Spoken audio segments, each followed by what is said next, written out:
मेरे प्यारे हिंदी के प्रतियोगी अभ्यर्थियों, जैसा कि इस उम्मीद करता हूं कि आप अपनी हिंदी की तैयारी में लगे होंगे और अपना भरपूर शत प्रतिशत दे रहे होंगे। इस श्रृंखलाओं के प्रश्न आपकी परीक्षाओं के लिए बहुत ही उपयोगी होंगे। अगर आप इनका अध्ययन कर रहे हैं तो कहीं न कहीं आप अपनी हिंदी को बहुत ही मजबूत कर रहे हैं। और ये सारे प्रश्न किसी न किसी रूप में परीक्षाओं में बार-बार पूछे जाते हैं, पूछे गए हैं और आपकी भी परीक्षाओं में पूछे जाएँगे। ये उम्मीद है, इसका एहसास आपको स्वयं से, अपने से भी हो रहा होगा। आइए, देर ना करते हुए हम लोग आज की श्रृंखला के पहले प्रश्न की शुरुआत करते हैं। आज का हमारा पहला प्रश्न है, प्रश्न नंबर 1, संस्कृत के वे शब्द जब अन्य भाषाओं से होते हुए हिंदी में आए तो कहलाए। तो संस्कृत के वो शब्द जो संस्कृत में थे तो मूल रूप में थे, देसी घी रूप में थे, और जब उनका रूप विकृत होने लगा, धीरे-धीरे अन्य भाषाओं में आने लगे, पाली में आए, प्राकृत में आए, अपभ्रंश में आए, तो उनका रूप बदलता गया, बिगड़ता गया, विकृत होता गया। अपभ्रंश में पहुँचने के बाद फिर और रूप बिगड़ा, अवहट्ठ के बाद फिर हिंदी का रूप लिया। तो जब अन्य भाषाओं में आए रूप विकृत हुए तो वो तद्भव होते गए। तद्भव बने क्यों? संस्कृत के शब्द बोलने में उस समय की जनता को क्लिष्ट लगते थे, तो मुख सुख के लिए तद्भव शब्द बनते गए। यानी बोलने में सरलता हो, मुख के लिए सुख हो, तो वो तद्भव का रूप लेते गए। और जब वो हिंदी में आए तो बिल्कुल सरलतम रूप बोलने के लिए भले अशुद्ध हो गए, तद्भव कहलाए। विकल्प ए हमारा सही हो जाएगा, तद्भव। प्रश्न नंबर 2, जो सर्वनाम संज्ञा के पहले आकर उसकी विशेषता बताते हैं वे हैं गुणवाचक, सार्वनामिक, दोनों, कोई नहीं। तो जो सर्वनाम संज्ञा के पहले आकर उसकी विशेषता बतलाते हैं वो सार्वनामिक विशेषण कहलाते हैं। जैसे आप कहते हैं यह घर मेरा है, वह व्यक्ति नहीं आया, तो वह ये सर्वनाम जो है संज्ञा की विशेषता यहाँ बता रहे हैं, तो सार्वनामिक विशेषण हो जाते हैं। यहाँ भी विकल्प भी हमारा सही हो जाएगा, सार्वनामिक विशेषण। प्रश्न नंबर 9, राख का तत्सम है। विकल्प ए खार, बी छार, सी छार, डी सभी। तो राख का तत्सम क्षार होता है, और आप यह भी जानते रहिए राख और खार दोनों का तत्सम क्षार होता है। तो चाहे इसको पूछे चाहे उसको पूछे, विकल्प बी ही आपका तत्सम रूप होगा, क्षार। प्रश्न नंबर 4, यथाक्रम में समास है। अव्ययी भाव समास, तत्पुरुष, कर्मधारय, बहुव्रीहि। यथाक्रम, क्रम के अनुसार।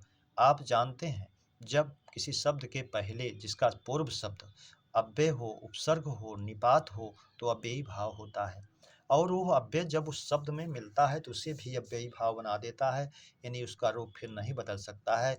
जैसे दिन में आप प्रति जोड़ते हैं, प्रतिदिन बन जाता है। क्रम में आपने यथा जब जोड़ा तो यथाक्रम बन गया, अव्ययी भाव बन गया। इसलिए विकल्प ए हमारा सही हो जाएगा, अव्ययी भाव।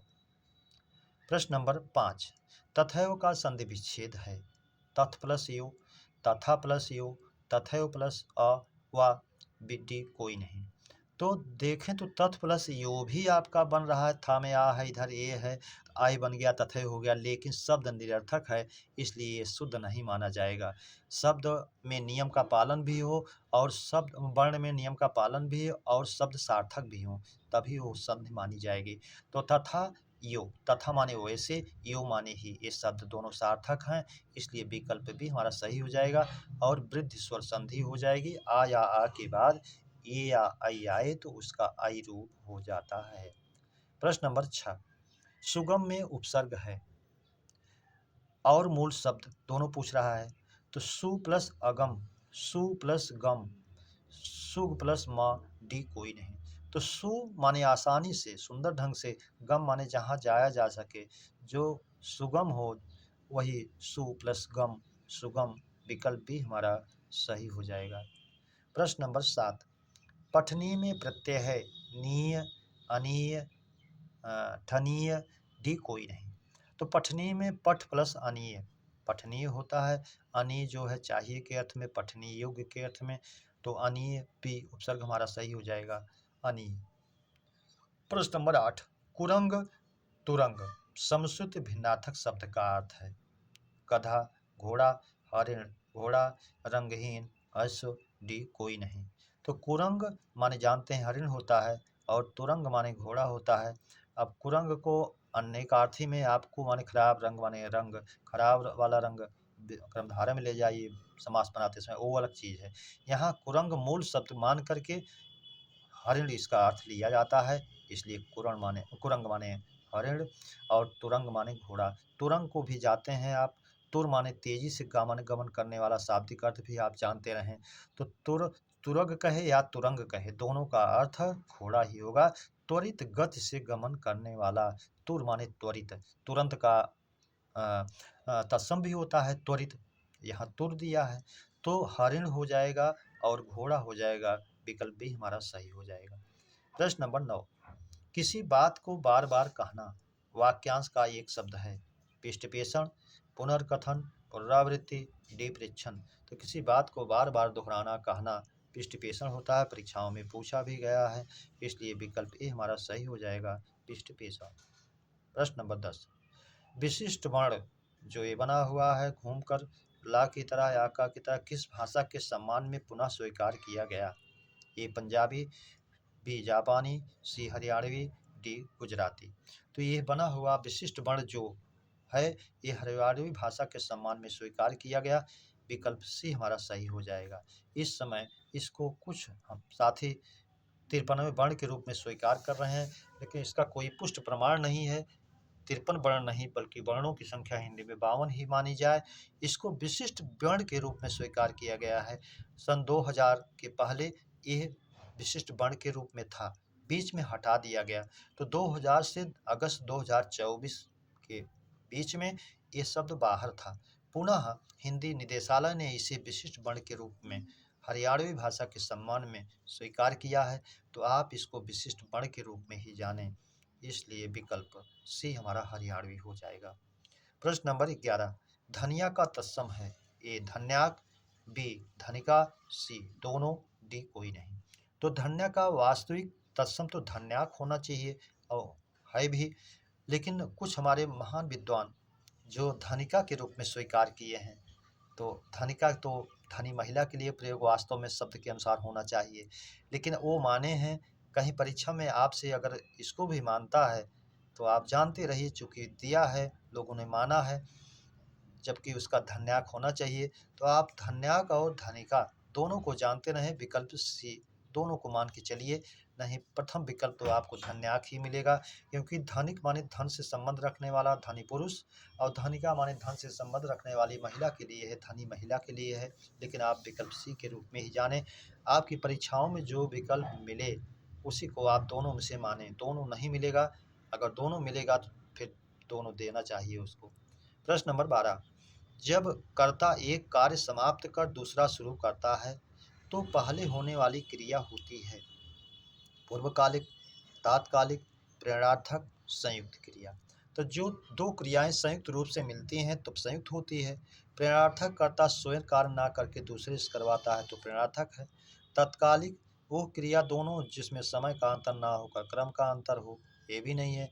पूर्वकालिक, जब कर्ता पहले एक क्रिया को समाप्त करता है दूसरी शुरू करता है तुरंत, तो पहले होने वाली क्रिया जो है पूर्वकालिक होती है। यही आपकी व्याख्या में कह रहा है, इसलिए विकल्प ए हमारा सही हो जाएगा, पूर्वकालिक। प्रश्न नंबर 13, प्रकंपित लुंठित या कंपन जात वर्ण है। ए या, बी व, सी रा, डी ला। तो ला पार्श्विक व्यंजन है इसलिए नहीं है। रा प्रकंपित लुंठित या कंपन जात है इसलिए रा है, कंपन होता है। जीभ लुढ़कती है, मुड़ जाती है। वा और या ये दोनों अर्ध स्वर हैं इसलिए नहीं है।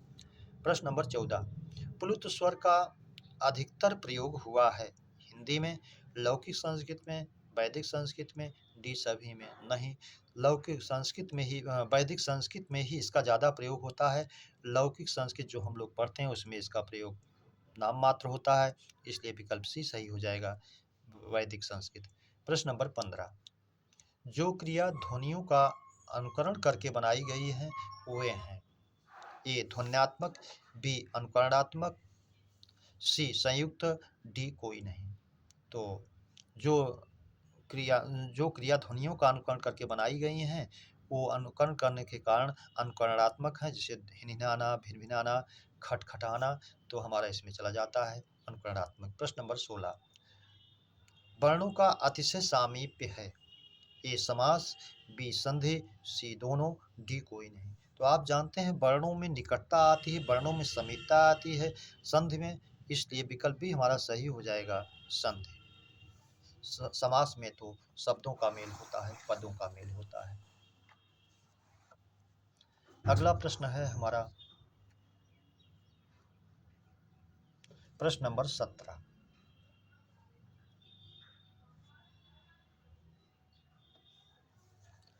जो किए हुए उपकार को ना मानता हो वाक्यांश का एक शब्द है। कृतज्ञ, कृतघ्न, दोनों, कोई नहीं। तो किए हुए उपकार को मानने वाला जो होता है वो कृतज्ञ होता है, इसलिए विकल्प ए हमारा सही हो जाएगा। प्रश्न नंबर 18, कौन सा शब्द अनेकार्थी नहीं है।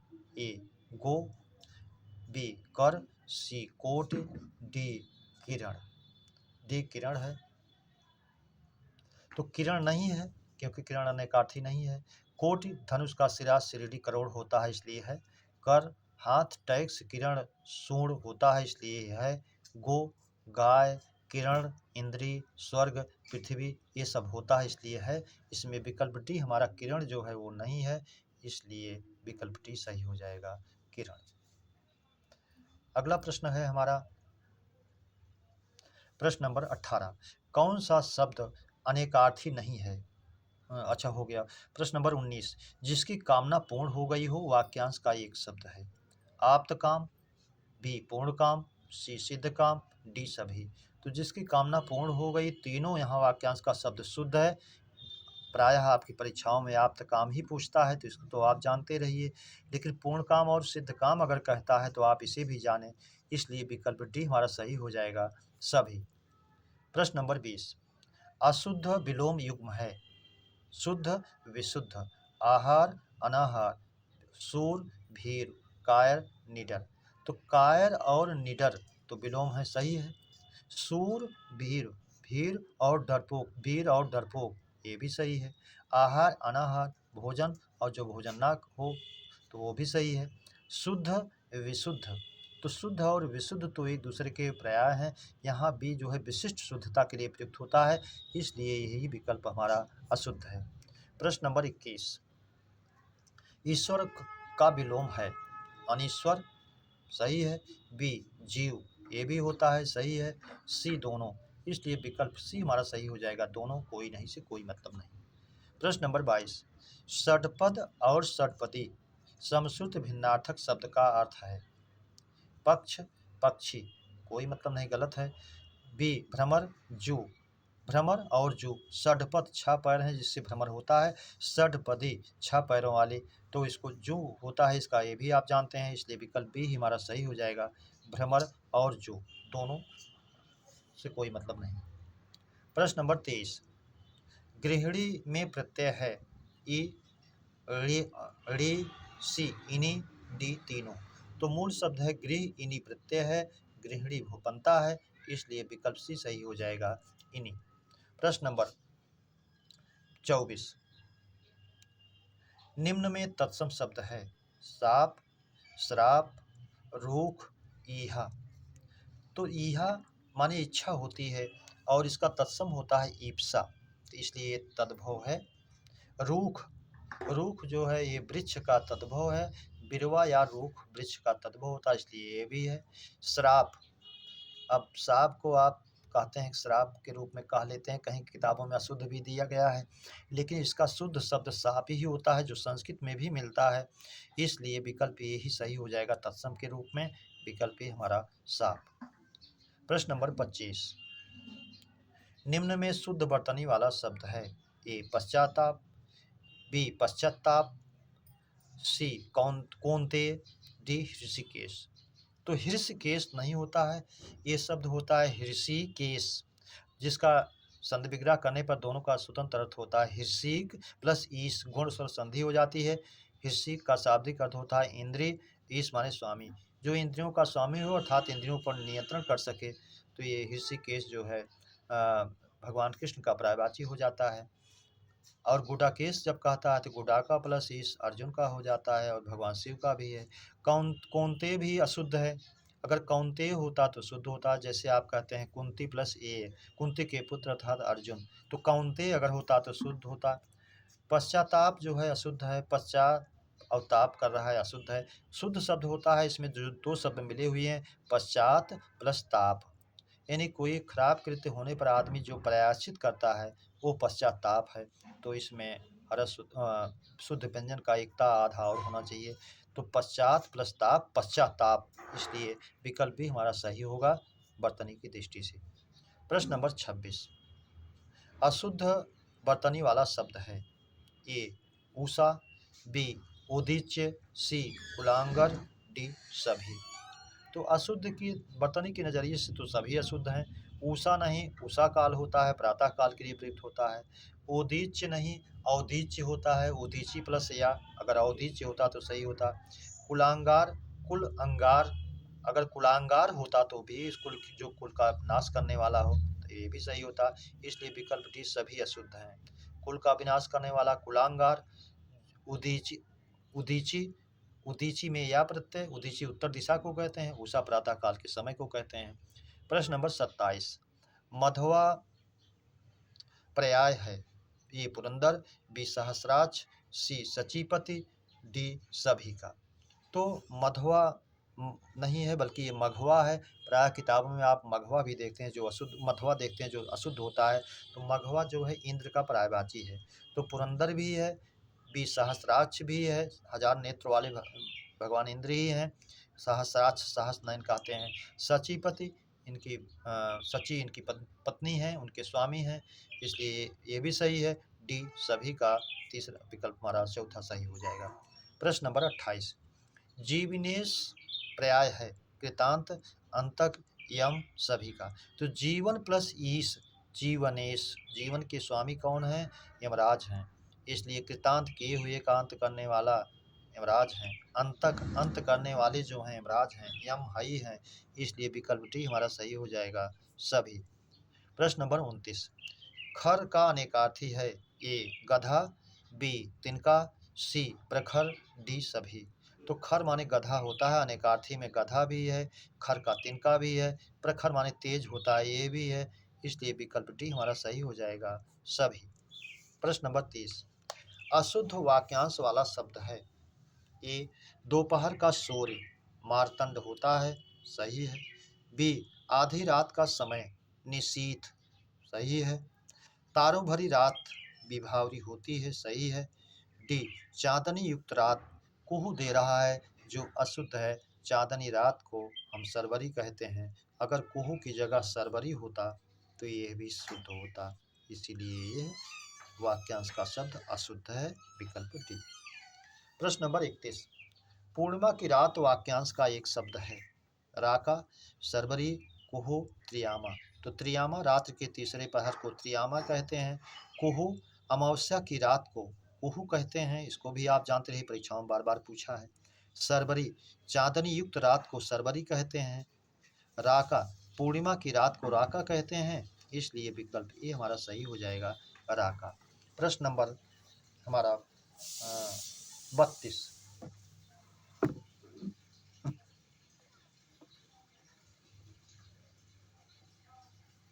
अल्प प्राण बाण है। ए का, बी डा, सी ना, डी सभी। अल्प प्राण में हमारा होता है किसी भी वर्ग का पहला, तीसरा और पांचवा। तो ये पहला है, ये तीसरा है, ये पांचवा, इसलिए तीनों हैं, तो विकल्प डी हमारा सही हो जाएगा सभी। प्रश्न नंबर 33, सूर्य पूरब में निकल आया है में काल है। ए सामान्य भूत, बी आसन्न भूत, सी पूर्ण भूत, डी संदिग्ध भूत। तो सूर्य पूरब में निकल आया है, यानी अगर विकल्प में ये पूर्ण वर्तमान देता तब भी माना था, क्योंकि आसन्न भूत और पूर्ण भूत दोनों के लक्षण एक जैसे हैं, तो इसमें वो है नहीं, आसन्न भूत है। आसन्न भूत का मतलब ये होता है जब क्रिया जल्दी में समाप्त हुई है। तो सूर्य पूरब में निकला है तो जल्दी निकल आया होगा, बहुत पुरानी बात नहीं होगी, इसलिए जो क्रिया सटी हो, आसन्न हो और भूतकाल में हुई हो, आसन्न भूत होता है, जल्दी हुआ हो, इसलिए विकल्प भी हमारा सही हो जाएगा आसन्न भूत। प्रश्न नंबर 34, उससे खड़ा नहीं हुआ जाता। में वाच्य है, उससे खड़ा नहीं हुआ जाता, में वाच्य है। कर्तृवाच्य, कर्मवाच्य, भाववाच्य कोई नहीं। तो जब क्रिया भाव प्रधान होती है, क्रिया प्रधान होती है, तो भाववाच्य होता है, इसलिए और असक्तता दर्शाती है तो भाववाच्य होता है, इसलिए विकल्प सी हमारा सही हो जाएगा, भाववाच्य। मेरे प्यारे बच्चों, इस श्रृंखला के प्रश्नों की चर्चा परिचर्चा हम लोगों ने विधिवत किया। उम्मीद करता हूँ इस श्रृंखला के प्रश्न आपको अच्छे लगे होंगे। तो अपने मित्रों को सब्सक्राइब, लाइक और शेयर जरूर करें। इसी उम्मीद और अपेक्षा के साथ आप सभी को उज्जवल भविष्य की कामना के साथ हृदय से धन्यवाद। जय हिंद।